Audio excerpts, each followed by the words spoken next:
Welcome to the Harris County Flood Control District's virtual community engagement meeting to discuss C-48 Grand Parkway at Clay Stormwater Detention Basin. This virtual community meeting is being offered by the Flood Control District to continue to share vital information with the community. My name is Sparkle Bell, and I'm with the Flood Control District Communications team. I'm joined tonight by a group of flood control district leadership and subject matter experts to ensure we continue to keep you up to date on these important flood mitigation projects in your community. We are also joined by staff from area elected officials' offices and community associations. We are glad to see the community so engaged in this project, and we look forward to continuing to share updates. So we would like to begin tonight's meeting with some remarks from Harris County Precinct 3, Commissioner Tom Ramsey. Howdy, thank you for taking the time to join us this evening. And thank you to Flood Control District for hosting this meeting. Since the bond passed in 2018, the Flood District has been hard at work to get these projects underway. Up front, I'd like to recognize Russ Poppy, the Executive Director at the district, for all his time and hard work dedicated to the county. Russ has decided to pursue other opportunities and will be leaving the county. Some of you may know of him, some of you may not. Regardless, you should know that in my 40 years as a professional engineer, he's amongst the best I've ever worked with. And know that he's left a great foundation for all of us to build on. Russ, if you're listening, thank you. We wish you the best. Now, on to what brings us here this evening. The proposed detention basin for the Grand Parkway at Clay Road. A feasibility study was conducted, and tonight you'll hear of its findings. I encourage you to pay close attention, ask questions, share your thoughts. The success of these projects relies on you and your engagement. Remember, your input helped create the list of projects. Your voice really does matter. For more information on the 2018 bond projects, visit www.hcfcd.org. Again, thank you for taking the time to be here. I'll pass it now back to the professionals. Thank you. Thank you, Commissioner Ramsey. We appreciate you joining us tonight to kick off this meeting.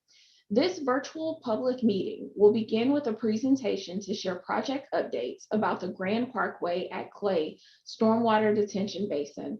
The presentation will be followed by a virtual question and answer session with Flood Control District team members.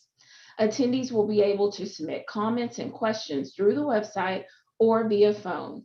Any comments not addressed during tonight's question and answer session will receive a response following the public comment period.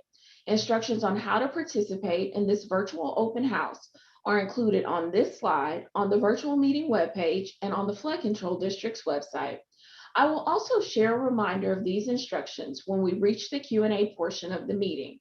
We will now transition to Marcus Stuckett, Director of Engineering at the Flood Control District, who will share information about the Flood Control District and this project. Marcus, over to you. Thank you, Sparkle, and a special thank you to each of you for joining us tonight. In this presentation, we'll give you a brief overview of this project, but before we get into that, we'll talk a little bit about the Flood Control District.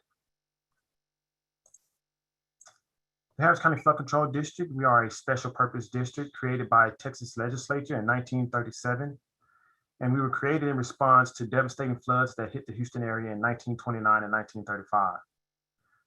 The Flood Control District was created to serve as a local partner to leverage federal funding for flood damage reduction projects. Our mission has greatly expanded over the past 80 years with billions of dollars of infrastructure improvements in the ground.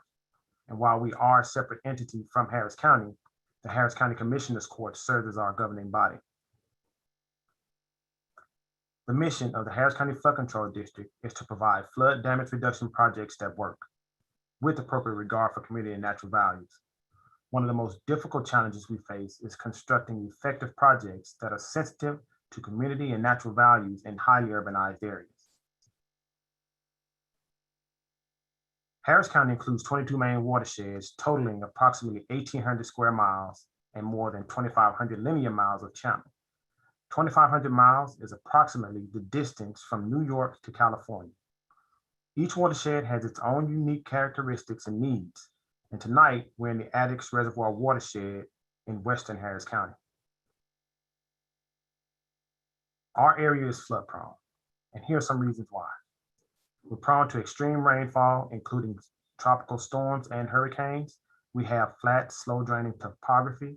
We also have clay soils that do not soak up excess rainfall as easily. The Flood Control District works with other agencies to share jurisdiction over flooding issues in Harris County. This slide illustrates that shared jurisdiction. Inside the neighborhoods, as shown on the left of this illustration, storm sewers and roadside ditches collect stormwater runoff and start the process of moving it away from streets and homes. The storm sewers and roadside ditches are the responsibility of the underlying municipality and Harris County engineering in unincorporated parts of the county. The larger bayous in the channel that take the collected stormwater and move it through our drainage system to Galveston Bay are the responsibility of the Flood Control District. This is shown on the right side of the illustration. And in the middle is a stormwater detention basin, sometimes constructed by the Flood Control District. When storm sewers are increased, this creates an increase in runoff. Since it is our policy to avoid impacts to properties downstream, detention basins help to safely take in and temporarily store excess storm water during heavy rain events. Often, we partner with Harris County precincts, utility districts, and others to add recreational amenities such as trails and basins along our channels. On August 25th, 2018, Harris County voters approved $2.5 billion for flood risk reduction projects.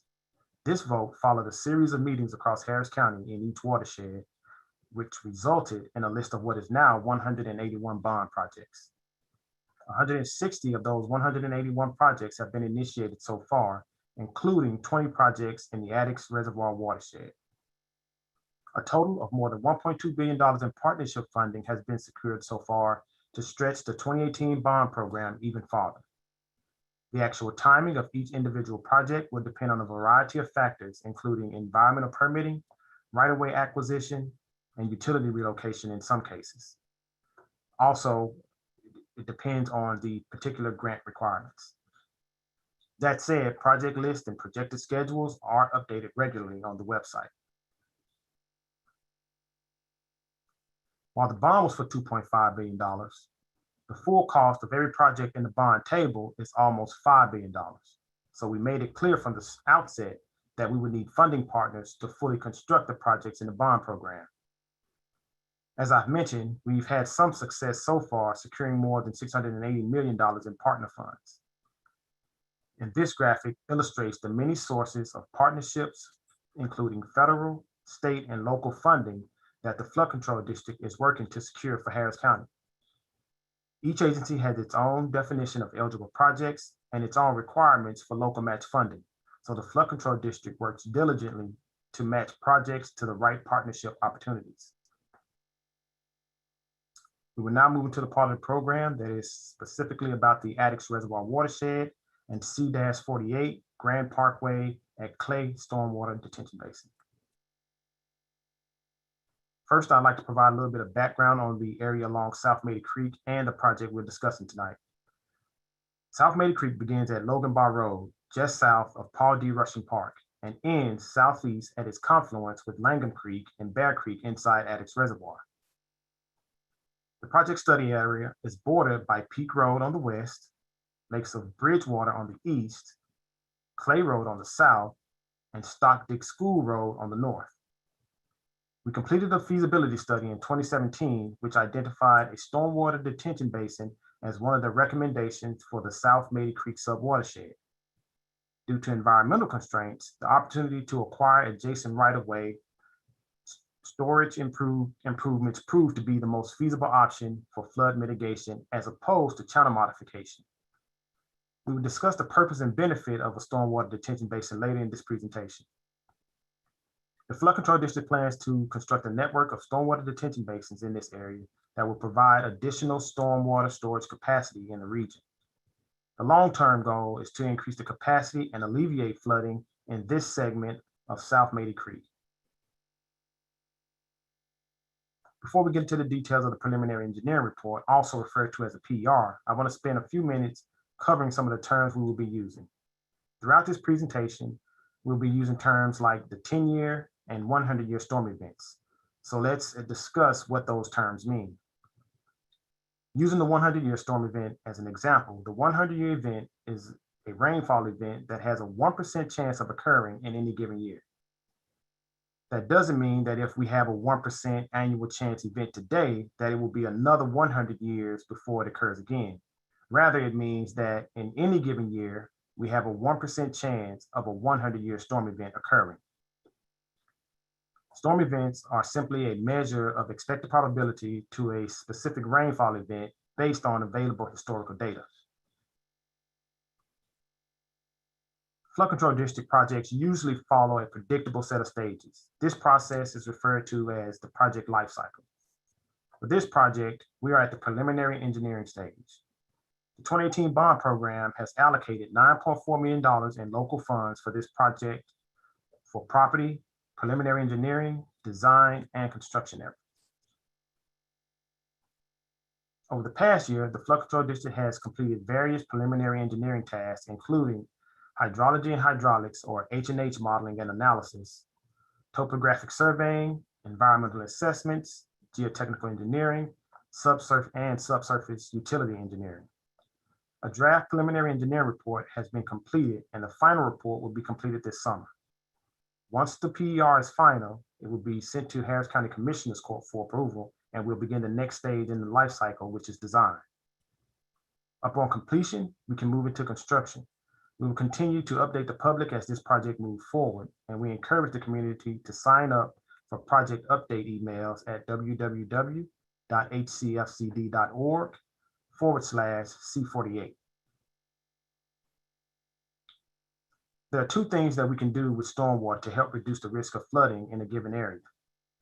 We can move the stormwater more quickly by channel modifications, or we can store it in stormwater detention basins. As I mentioned earlier, the 2017 feasibility study identified stormwater detention basins as one of the recommendations for South Maid Creek. A stormwater detention basin stores excess stormwater until it can make its way safely back into the channel and then ultimately to Galveston Bay. There are several ways that stormwater detention basins fill, but all of our structures are passive designs that utilize gravity to operate. The illustration shows water overflowing the basin from the bayou by way of a weir structure. As the water levels in the bayou recedes, the stormwater from the basin flows by gravity through the outfall pipe and then back into the channel. The Flood Control District typically constructs two types of stormwater detention basins, wet and dry bottoms. Both types of basins fill up during heavy rain events and drain as the receiving channel recedes. The difference is one has a permanent pool and the other has a dry, grassy bottom. A wet bottom basin, which is what we are recommending for this project, typically has a permanent pool of water and can provide habitat for a variety of wildlife. A dry bottom basin, on the other hand, will fill up during a heavy rain event and then completely drain out once the storm has passed. It can provide the opportunity for recreational amenities such as sports fields or parks to be built by others. As we delve into the project specifics, I would like to reiterate the location of the project within the Harris County watershed system. The project is in the Addicks Reservoir watershed, and more specifically, the South Maid Creek subwatershed on the west side of Harris County. The next slides will provide more details and specifics about the detention basins for this project. Given where we are in the project lifecycle and the information produced by the PER, the Flood Control District is proposing a wet bottom design. For the purposes of today's meeting, we will refer to them as basins A, B, and C. All three are directly adjacent to South Maid Creek and will allow excess floodwaters to flow into the basins via reinforced concrete pipes. During the design stage, we will finalize all project details such as inclusion of maintenance berms, exact inflow and outflow configuration, and location of potential trails to be constructed by others. Basin A is bordered by Stockdick School Road on the north, a Centerpoint electric transmission easement on the east, and South Maid Creek on the south and west sides. The basin will have a detention volume capacity of approximately 44 acre-feet. 48-inch diameter outfall pipe will connect Basin A to South Mady Creek. Flood Control District's wet bottom detention basin design criteria includes wetland vegetated shelves, dry vegetated shelves, and a maintenance berm. The stormwater detention basin features will also incorporate plantings of native trees and wetland vegetation, which provide low maintenance and sustainability. Wetland vegetated shelves are stormwater quality features that naturally remove stormwater pollutants and sediments through settling of particles in wet bottom ponds. Basin A will begin to fill in storm events greater than a 10-year storm event. Basins B and C are located just northwest of the Grand Parkway and Clay Road intersection. Basin B and C are bordered by the Grand Parkway on the east, a Kendall Morgan pipeline easement on the north, a Centerpoint transmission easement on the west, and Clay Road to the south. South Mady Creek splits Basin B and C. They both will have detention, Basin B and C will have a detention volume of approximately 142 acre-feet and 40 acre-feet respectively. A 72-inch diameter inflow and outflow pipe will connect each basin to South Mady Creek. As with Basin A, Basins B and C will include a wet vegetated shelf, a dry vegetated shelf, and a maintenance berm. Both of these basins will also begin to fill at storm events greater than a 10-year. The combined detention capacity for basins A, B, and C will be approximately 226 acre-feet.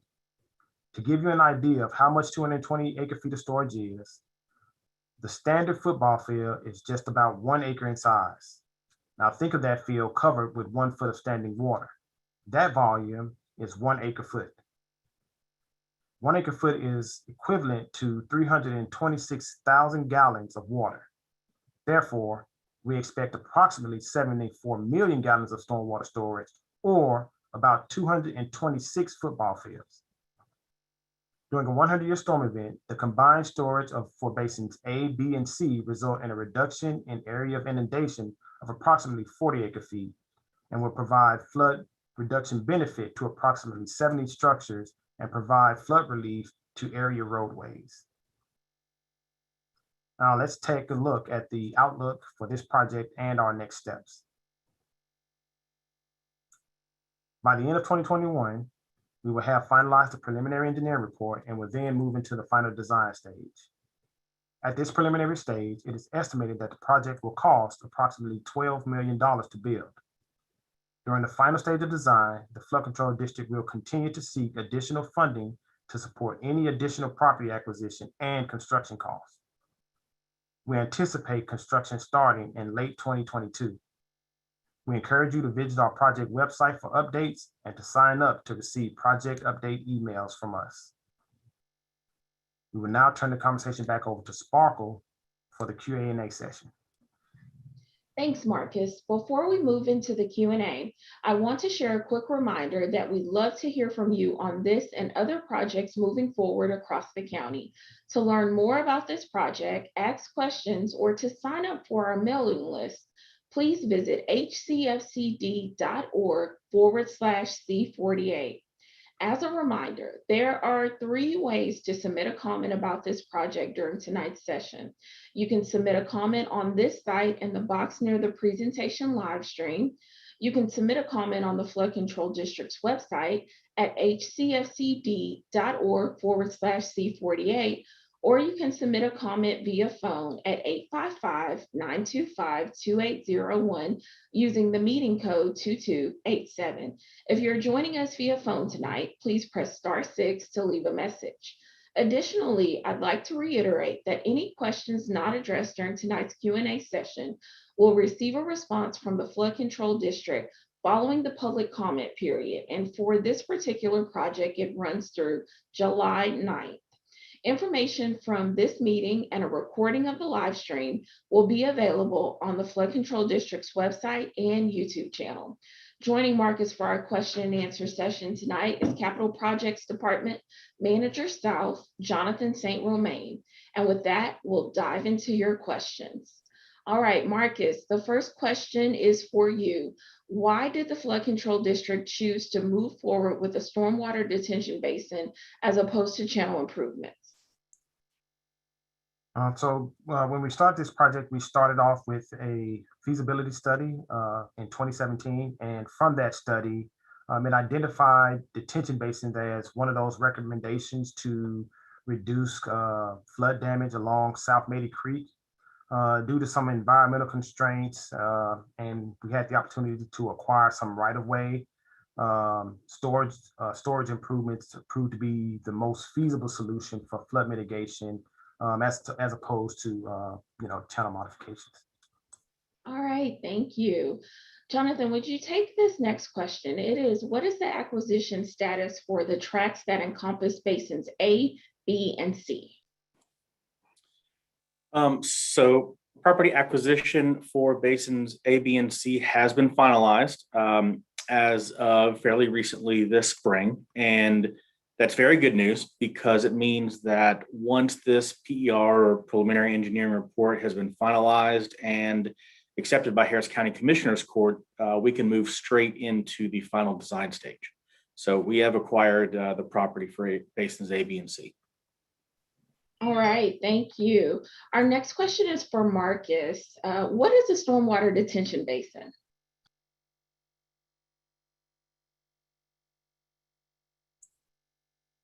And that's pretty much a common question that we get often.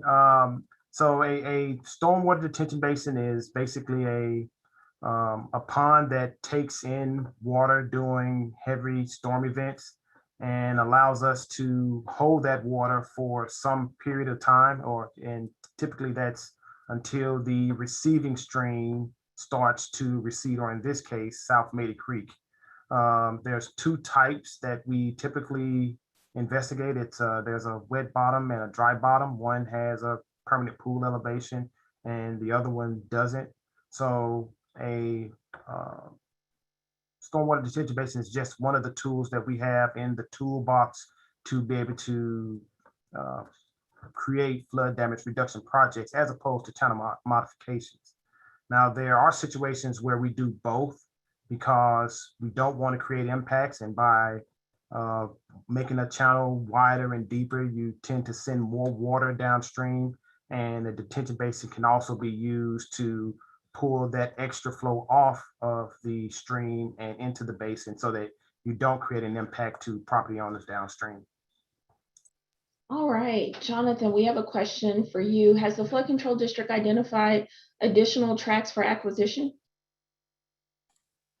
Potentially. And as part of our next steps, we are going to assess other potential property acquisitions in the area. So if and when a viable option presents itself, we would move forward with the acquisition or into that acquisition process. And if that does happen, once a new parcel has been acquired, then we would notify the community by email and or during the next stage of the project lifecycle, which is the design stage. All right, thank you so much. Another for you, Jonathan. Why did you decide on a wet bottom basin as opposed to a dry bottom? So we recommended a wet bottom basin for this project, mostly because wet bottom basins actually provide more volume than a dry bottom basin, all other things being equal. The reason for that is wet bottom basins have a flat base, which that flat base is actually the water surface of the permanent pool. And alternatively, in a dry bottom basin, we have to design that bottom with a grassy bottom that has a slope so that it drains and can be mowed and maintained. And it's this upward slope that results in a reduced capacity, and that means it wouldn't be able to hold as large of a volume of stormwater.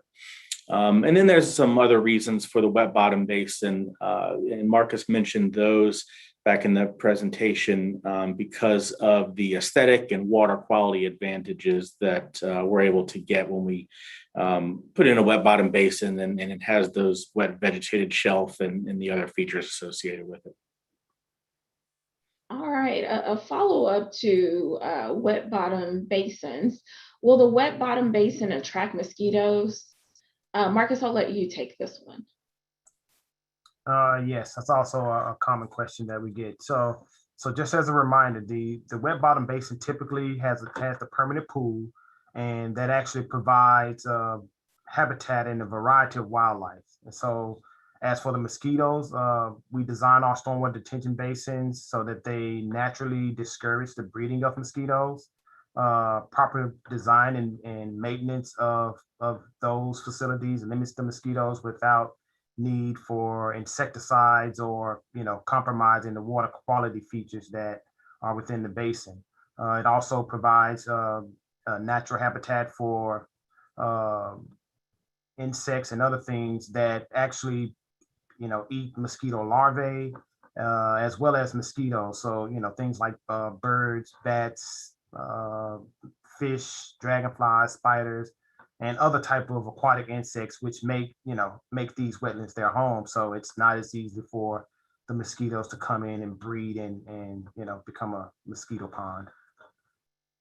All right, our next question is for Jonathan, and it is, my home has flooded many times in recent years. How will the proposed basins provide flood mitigation? Specifically, how will this benefit my subdivision? And one of the things I'll add before Jonathan starts here is that sometimes in these meetings, we get really specific questions. As I mentioned earlier, all of the comments and questions that we receive will receive a response from the flood control district following the public comment period. At times, it's difficult for us to go into details about your specific subdivision or your specific situation, but you can expect a flood control district representative to reach out to you following the public comment period. And with that, Jonathan, I'll let you add anything else.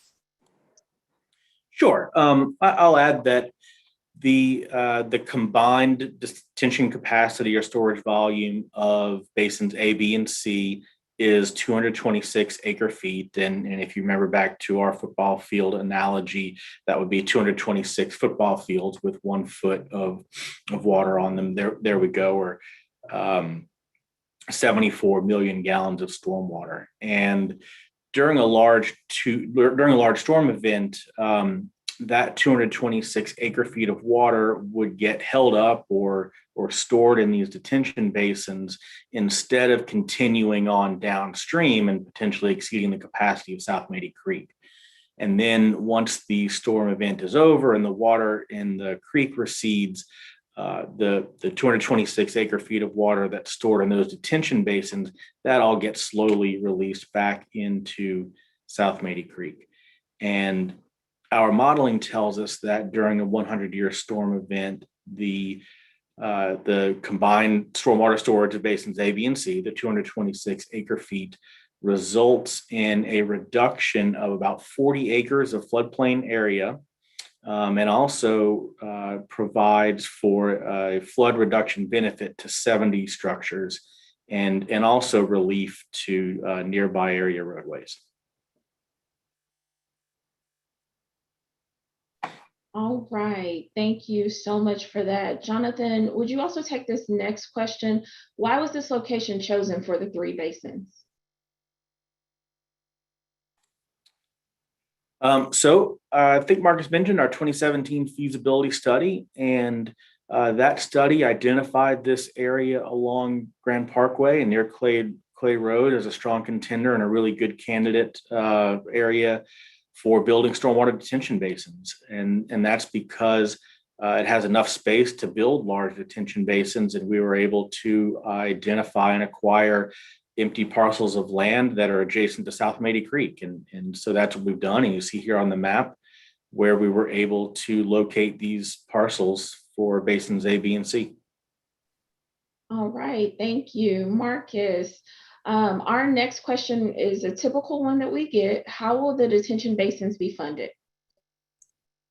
Yes, so right now, as it stands, the 2018 bond program has allocated $9.4 million in local funds for this project to do the acquisition of property as needed, the preliminary engineering, the design, and the construction. So $9.4 million to get us all the way through what we at Flood Control consider our project life cycle. So as we go into design, we will continue to look for additional opportunities for funding to support any additional property acquisition that may be needed, as well as construction costs. So, it's always good to go to the website. All of the numbers that I'm giving you, that I'm quoting, are on the Flood Control website at www.hcfcd.org/bond-2018-bond-program. And you can find all that information about these different projects, where our fundings, how much we have funded, at least locally, as well as our anticipated partners that we have on different projects. All right, thank you for that. Jonathan, will you take this next question? Will you be cutting down a lot of trees? Was an attempt made to save any trees? So we do get this question a lot, and when constructing detention basins, it is necessary to remove all of the trees that are located within the footprint of the detention basins themselves. We have to make room for the large amount of excavation that needs to take place. When we look to the trees that are located along the perimeter of the basin footprint, those are typically assessed by our arborists during the planning process. And sometimes the trees that are found to be too close to the excavation area are removed. This is done because the roots of the trees could be located too close to the excavation area. And most often, if we try to save those, but then excavate too close to them, those roots can be damaged during constructions, and then the trees ultimately don't survive anyway. But we do plan on working around some stands of trees, mostly the trees that are along and adjacent to South Mady Creek. And we have arborists that can go out and assess those along with our partners. And we do take comments and suggestions by you, the residents in our communities, to let us know if there are any out there that are important that we should try to avoid. We also work closely with Harris County Precinct 3 Parks, our partners over there, to see if there are any trees that are possible to maintain. We look to maintain native, mature, and high value trees that are along the banks. They're sort of our high priority areas that we look to. But with all that said, it is not always possible to avoid every tree that's identified as valuable. But throughout the planning and design process, we work with the community as much as possible to discuss vegetation. And if you have any specific concern, please go to our project website at www.hcfcd.org/C48 and submit a comment online, and a flood control representative will contact you regarding your concerns. All right, thank you. Jonathan, I've noticed that a lot of individuals have joined the meeting late. Would you reiterate what the construction schedule is for this project? Sure. So we are nearing the end of our final preliminary engineering report, or PER, and that will be completed by the end of this summer. And the final version of that PER will go to Harris County Commissioners Court for acceptance. And upon acceptance by Harris County Commissioners Court, the Flood Control District will then move into the design stage. And that's the stage in which our engineering consultants put together the formal and detailed construction plans. And we also seek to secure the final amount of funding for the project. And then following the design stage, we can then move into public bidding and construction. And as of now, we expect to begin construction in late 2022. And we'll also work and do our best to keep you, the community, involved and updated throughout the rest of the process. All right, Marcus, will you take this next question? Whose jurisdiction and responsibility are street drainage issues? Yeah, so street drainage issues are typically the responsibility of, it depends on where you are. So it would be Harris County Engineering within in unincorporated areas of Harris County, or there's a municipal district or utility district or something like that that takes on the responsibility for the roadside ditches or storm sewers within the neighborhood. And so there was an exhibit that I showed that had the neighborhood on one side with the storm sewers, and on that same exhibit on the right side, there was a channel. So the flood control district's right of way is what I typically refer to as a bank to bank right of way, giving, plus or minus 30 feet on either side for maintenance burn. And so that's where most of the time where our jurisdiction lies. And sometimes it can include a detention basin if we construct it, or if it's constructed by others and transferred to us for maintenance. But roadside ditches, storm sewers, responsibility, Harris County Engineering in unincorporated areas, or municipal districts or MUDs. All right, thank you. We have a comment from David, and his comment is that this is very informative, and thank you for this. David, thank you for being here, taking time out from your night to hear about this project that's happening in your community. We appreciate you for being here. We also have someone that's inquiring about how they can stay up to date and informed about progress being made. The best location to find information about this particular project is going to be on the HCFCD website, and that URL is hcfcd.org/C48. That will be a resource for information as this project progresses. If you're joining us via computer tonight, we have that web URL on the screen, so please feel free to jot it down and keep it handy. All right, Marcus, our next question is, will flood control be partnering with Harris County Parks to provide hiking trails or parks in the area? If so, where will the access points be? So again, there will be partnering because, flood control, we don't build or maintain recreational public amenities because, our mission is flood damage reduction projects that work with appropriate regard for community and natural values. And in this case, the community and natural values would be those parks and trails. So yes, that's why we partner with other agencies to provide these amenities once the detention basin is completed. It's also important to remember that certain amenities, reduce any potential detention volume, in each basin. With that being said, there are no recreational amenities for the area at this time. However, there are plans to have trails along the maintenance burn. All right, and Marcus, as a follow-up to that question, there is a question, it says, will there be a trail system? So you just confirmed that near the basin. Is there any additional information to share on the trail? Not at this time. Right now, we do know that there will be trails. Jonathan, I'll let you add more if you have more information than I do. All right, no problem. Thank you all for all the great questions. Marcus, here's another one. Would you walk us through the project life cycle again and talk about where this project is in that life cycle? Yes. So right now we are in what we consider the preliminary engineering and right-of-way acquisition phase.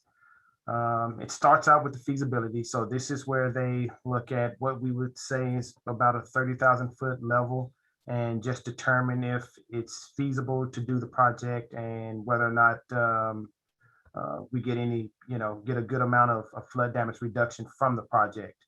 From there, the engineering division, which is what Jonathan and I are part of, we take it into the preliminary engineering stage, and that's where we start to gather things like survey, subsurface utility engineering, geotechnical information. We do more extensive hydrology and hydraulics modeling to to further refine the feasibility study. Once we're done with that, it's all packaged up into what is referred to as the preliminary engineering report with a recommendation.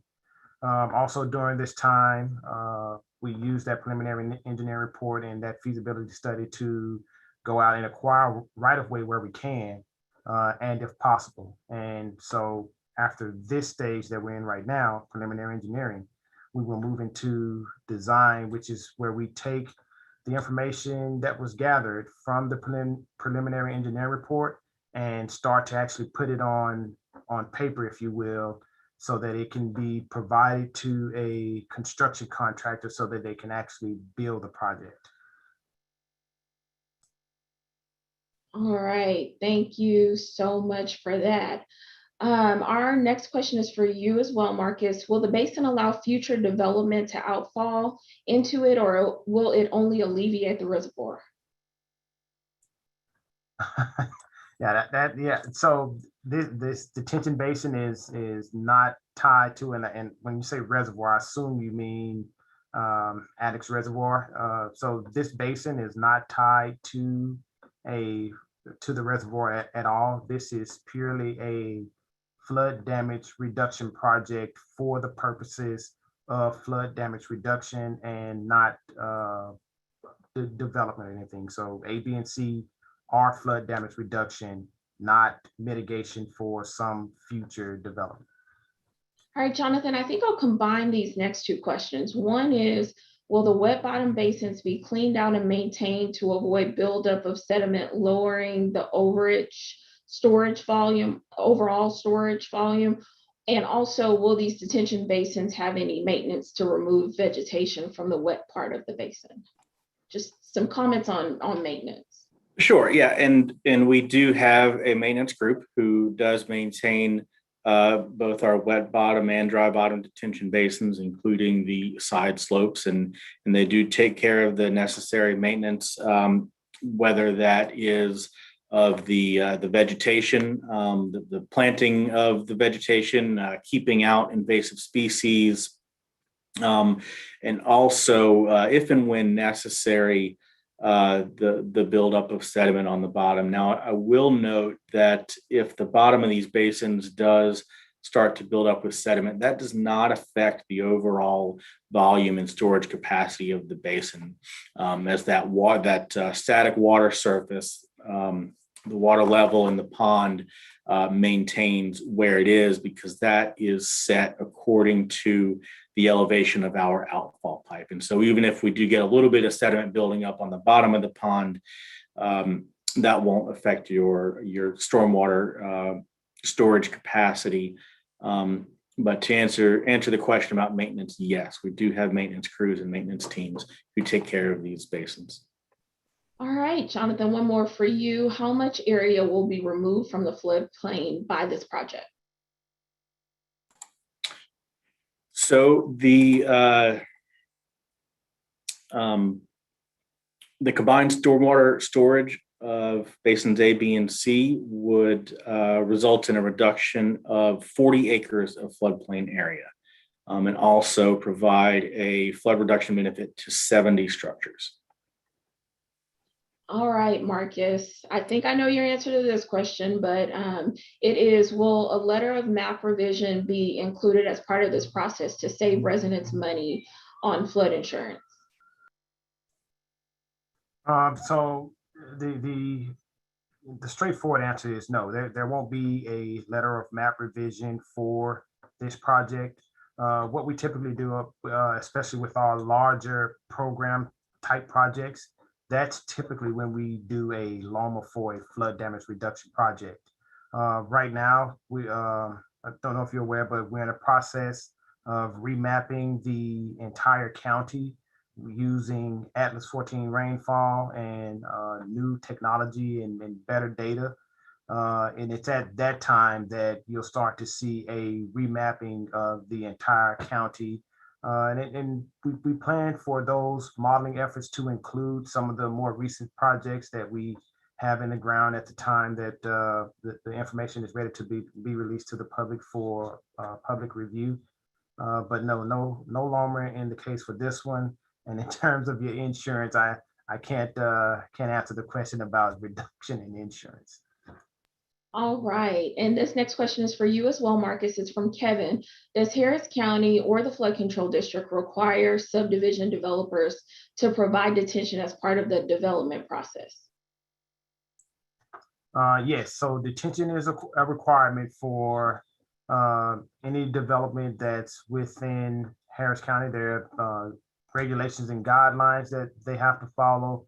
There's also guidelines or policies that the Flood Control District has in place to ensure that any new development that's put in place, make sure that those developments are required to mitigate their impact. So there's a hydrologic and hydraulic analysis that they have to do. We have a very good technical team that understands, how these models work. They open them, review them, make sure that the information that's contained within those models match reality and confirm that they aren't creating impacts and that there's proper amount of detention in place. If it's an area that had some floodplain fill, that proper mitigation is provided for floodplain fill. So our rules and regulations within Harris County and the Flood Control District's policies are pretty strict to try to make sure that development that happens doesn't make things worse for the residents that are already there or for the county as a whole. All right, Marcus, our next question is from Julie, and it is, will a fence be installed around the detention basins? Right now, that's typically something we dig into further into design. Right now, there's not a plan to place a fence around it, but it's a possibility. Usually, there has to be a reason. If we find out that there's heavy traffic, I don't think we necessarily do a fence, but we do try to put in gates with locks. And if it's too much traffic, and we need something stronger because people will avoid the gates, we will put in things like concrete bollards that are removable so that we can still maintain it. But we do try to block access, vehicular access, that is, from being able to access it. But it's unlikely that it will be a fence because we are planning there to be trails around the basin. So a fence is highly unlikely. All right, our next question is for you, Jonathan, and it's from Preston. Can you explain how the detention basins will potentially help with the east side of Grand Parkway and north of Clay Road? Sure. So during a storm event, when water, excess stormwater enters these basins and gets stored, it stays in those basins for a period of time instead of continuing on downstream and exceeding the capacity of South Mady Creek. And so if you look to the east and southeast or downstream of where these detention basins are, that's the area that's going to receive the most benefit because there's going to be less water, less flow in South Mady Creek because these detention basins are storing that water. And so that's why you would see this benefit to the east of Grand Parkway and north of Clay Road. All right, thank you. Marcus or Jonathan, would you take this next question? It's from Adam. Are the outfall pipe sizes proportional to the volumes of the ponds? Were pond outfalls designed to maximize benefits? I can take that. And yes, typically they could be proportional to the size of the detention basin. And there's a number of different things that goes into sizing these outfall pipes. Typically, as you see in this graphic, we would see an inflow weir and an outflow pipe. In these basins, the inflow and outfall occurs in the same pipe, and that can happen for various reasons. And we can get into some complicated conversations about timing and the way these storm events can take place and the time that you start to fill up the basin if you want to fill it up early in the event versus waiting until the water gets higher into the the creek.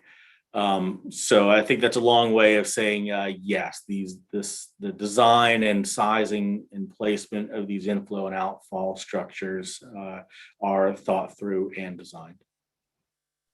All right, Jonathan, one more for you. Was the analysis based on Atlas 14 rainfall or previous rainfall data? If old rainfall, will an attempt be made to update the analysis if new channel models are released before construction begins? So this was based on Atlas 14 rainfall. And for those of you who are new to that term, Atlas 14 is the name of the study that determined a new statistical rainfall for our region. And when earlier in the presentation, Marcus talked through the differences and what we mean by a 50-year event and a 10-year event and a 100-year event. And there we go. All of these events have a corresponding rainfall amount. And those rainfall amounts are all based on statistical data, and it's all compiled data of all the storm events over a given period of time. And so when we refer to Atlas 14, we're referring to an update of that data that came out 2 or 3 years ago. And it actually told us that in, let's just say, a 100-year event, a 100-year event is about 2 or 3 inches more than what it was. And that's just, like I said, based on updated data and the statistical analysis of that data. And so when we get asked, did we run our analysis based on Atlas 14? That answer is yes. That just means that, yeah, we ran that analysis on the most up-to-date rainfall data that we have. Okay, we have just about 8 more minutes. And so I just want to remind everyone that there are a couple of ways to submit comments during tonight's session. You can use the box near the presentation live stream, which many of you have already found and are using. Thank you so much for your very thoughtful questions. You can also submit a comment on the district's website at hcfcd.org/C48. I do have a question about where I can go to ask questions after this meeting, and it's that URL, hcfcd.org/C48, where you will be able to ask questions through the public comment period, which goes through July 9th. And you can also go there for just updated project information throughout the life cycle of the project.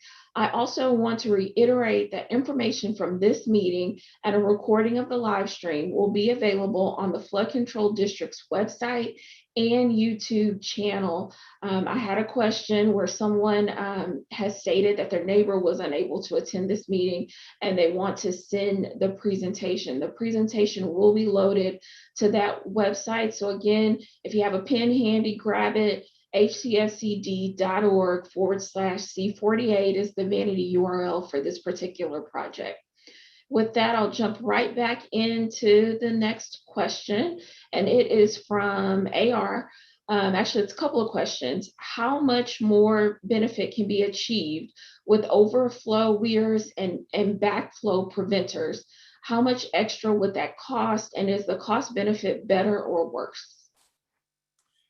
So at this stage, when we look at options like that, especially with basins like these that are of a decent size but not enormous, the cost of something like an overflow weir isn't terribly substantial. And so we're looking at it now with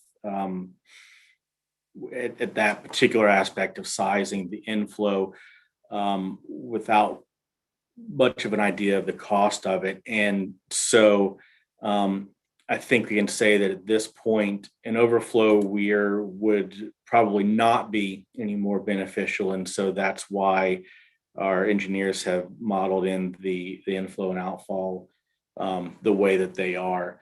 As far as backflow preventers go, we don't see those a whole lot in flood control district projects. Sometimes Sometimes we do, and those are more of a specialized tool that we can use depending on timing and water level our in our receiving channel.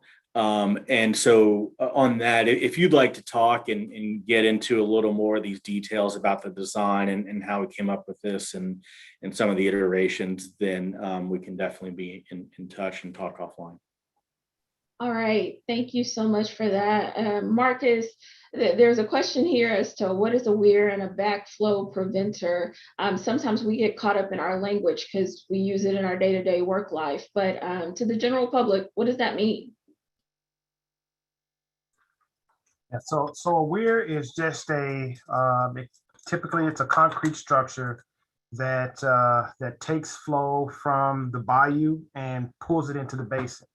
And the way it's typically designed is it determines which elevation it's a notch in the side of the channel. So we determine with hydrologic and hydraulic modeling the elevation at which you can place that weir at and get the most benefit out of it. Because if you put in a weir and you put it too low, then you don't utilize the full volume of the basin, because it fills up too fast during the storm event.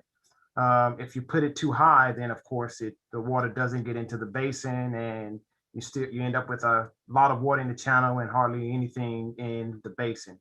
So that's pretty much what a weir is. It's just a concrete structure that takes flow and pull it into the basin. A backflow preventer is something that's put at what we call the downstream end, or the out end of an outfall pipe. And that's typically used when we have a situation where we're trying to use volume early in the storm, but the backflow from the channel, because the channel is rising too fast, it stops it. It forces the basin to use up volume early, so that by the time the big part of the peak of the storm comes in, you don't have any volume available to use it. So a typical backflow preventer is there to stop that water from coming in. But it's when you have a weir and a backflow preventer together, I guess that's kind of rare. But it's usually a situation where you want to pull flows off at a certain elevation, at a certain height with the weir, but the water that's coming, as it comes downstream early in the storm, is filling up your basin too fast. I hope that was clear. Thank you so much for that. We have a comment from Preston that is, thank you for answering our question. We appreciate your time. We really do our best to answer all of the questions we receive, and we appreciate all of you for taking the time to ask the question and really learn more about this project. I would like to put back up on the screen, and there it is, once more, the URL for more information about this project. It's hcfcd.org/C48. Please jot that URL down. We did have a question that has come in about where can I go to find out more information about other projects in the area. hcfcd.org is your best resource for information about projects in your area. We encourage you to check regularly, especially if you're interested and want to have more information about what's happening in your area. And with that, I'd like to just share one final reminder that we are continuing to accept comments and feedback on this project through July 9th. We also encourage everyone to get flood insurance, as flood season in Harris County runs year-round. Thank you again for joining us this evening and for your engagement with this project. We look forward to continuing to share updates as our work moves forward. Stay safe.